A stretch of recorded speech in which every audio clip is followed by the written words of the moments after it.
Tapi yang diperjuangkan oleh Abul Hasan Al-Asy'ari sebagai akidah, kalau kita baca di Maqalat Islamin, kita baca di Al-Ibanah, adalah justru penegasan posisi Allah alal arsy, di atas arsy.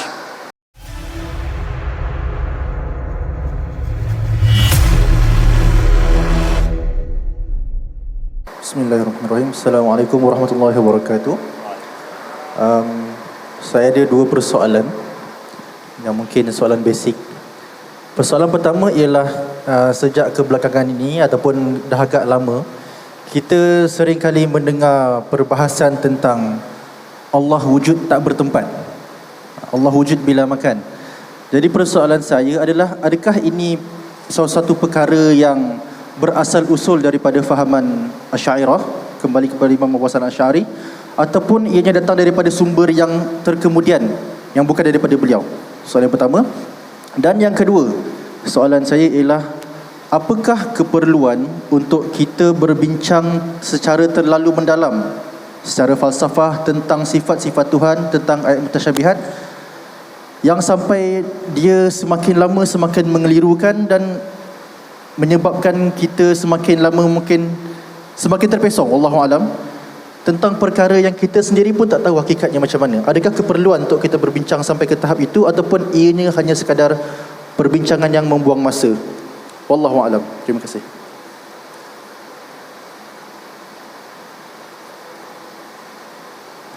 Masih ada tanya atau langsung jawab? Jadi insyaAllah Ustaz jawab yang dulu, insyaAllah.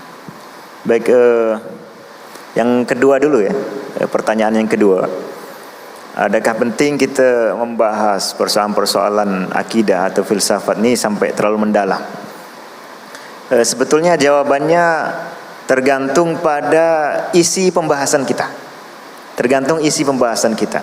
Kalau isi pembahasan kita isi dengan penjelasan-penjelasan yang berasal semata dari opini manusia, ya, apalagi dari aneka macam aliran yang jauh dari Islam, ya, aliran-aliran yang ada di Yunani, aliran-aliran yang ada di India, aliran-aliran yang ada di Cina, secara langsung maupun yang sudah diambil ke dunia Islam, maka dia menjadi pembahasan yang tidak berguna untuk menambah keimanan, untuk menambah wawasan akidah Islam.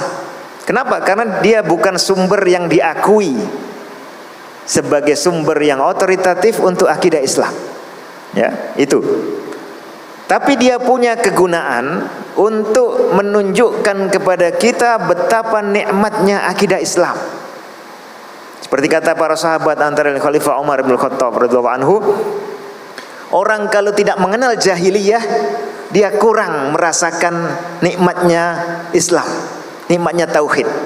Maka salah satu cara kita memperkuat nikmat perasaan kita terhadap nikmatnya akidah Islam, kita membaca akidah-akidah yang bercanggah dengan kebenaran, akidah-akidah yang menyimpang, akan kita tahu, oh, nikmat sekali orang Islam mendapatkan petunjuk seperti ini. Nah, itu satu.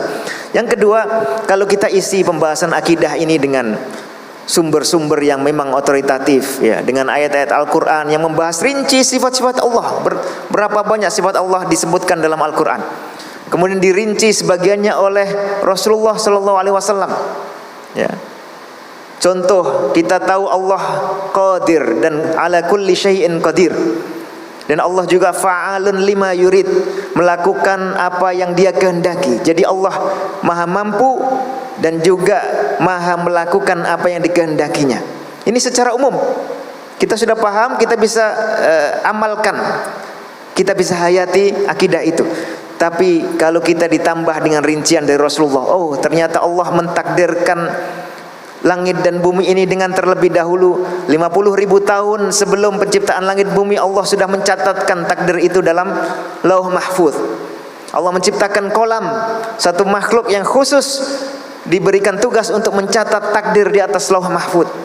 Lalu kemudian ketika manusia mulai muncul janin dalam perut ibunya, Allah juga memerintahkan malaikat untuk menuliskan catatan takdir 4 perkara. Menuliskan umurnya, menuliskan rizkinya, menuliskan amalnya, menuliskan nasibnya, apakah menjadi orang yang bahagia ataukah menjadi orang yang durhaka. Lalu kemudian setiap tahun untuk masyarakat bumi Allah juga menurunkan catatan takdir kepada malaikat, yaitu di suatu malam yang kita kenal sebagai Lailatul Qadri, yang di situ semua takdir setahun dihimpun. Nah, ini rincian-rincian yang berguna. Kenapa? Sumbernya benar, otoritatif, dan bisa menambah iman. Itu pertanyaan kedua. Ya, pertanyaan pertama apa tadi? Tentang apa, Ustaz? Yang pertama tadi? Ya. Maaf, ini lupa ya. Oh. Sifat manusia. Allah ni wujud bila Allah makan. wujud bila Oh ya, Allah wujud bila makan. Ya.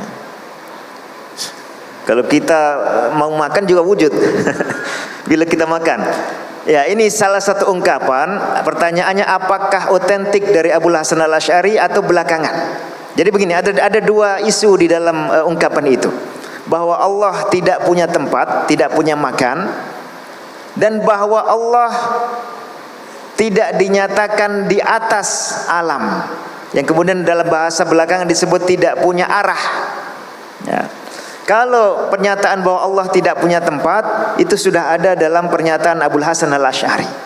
Tapi yang dimaksud oleh beliau dengan tempat bukan ruang, bukan posisi. Yang dimaksud oleh beliau sebagai tempat adalah jism yang ada di bawah jism yang lain, yang jism ini menyangga jism di atasnya, menopang jism di atasnya, itulah tempat. Jadi kalau kita punya misalnya ini jism, ya, benda yang tersusun ditaruh di atas meja, meja ini menyanggah ini, maka kita katakan benda ini punya tempat. Sebab kalau yang di bawah diambil, dia akan jatuh. Itu tempat. Tapi bukan ruang atau posisi. Itu maksud dari Abul Hasan Al-Asy'ari. Ya. Lalu penambahan berikutnya kemudian ada.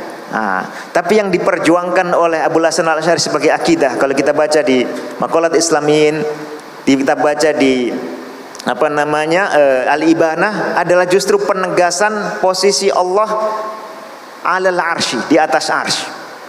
Bahkan ketika Al-Baqillani, salah satu kalangan mutaqaddimin, ya, mengajukan satu pertanyaan, apakah Allah itu fi kulli makan, ya, ataukah apakah Allah itu fi kulli makan? Beliau mengatakan kalla wallah, ya. Justru jawabannya adalah bal alal arsy, di atas arsy. Jadi pernyataan bahwa Allah tidak punya tempat itu memang sudah ada dalam madzhab Al-Asy'ari, tapi yang beliau maksud dengan tempat adalah jism yang menyangga jism yang lain. Karena Allah baginya bukan jism dan tidak disangga oleh jism apapun, maka berarti tidak punya tempat. Tapi tidak punya tempat bukan berarti tidak ada di atas. Nah, ini Abul Hasan Al-Asy'ari termasuk Ibnu Kullab menyatakan Allah Subhanahu wa taala itu di atas alam dan terpisah dari alam.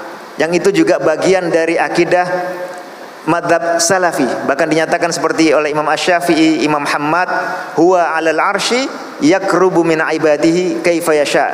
Allah itu di atas arsy-Nya dan bisa mendekat kapan saja ke siapa saja yang dikehendakinya. Allahu a'lam. Silakan.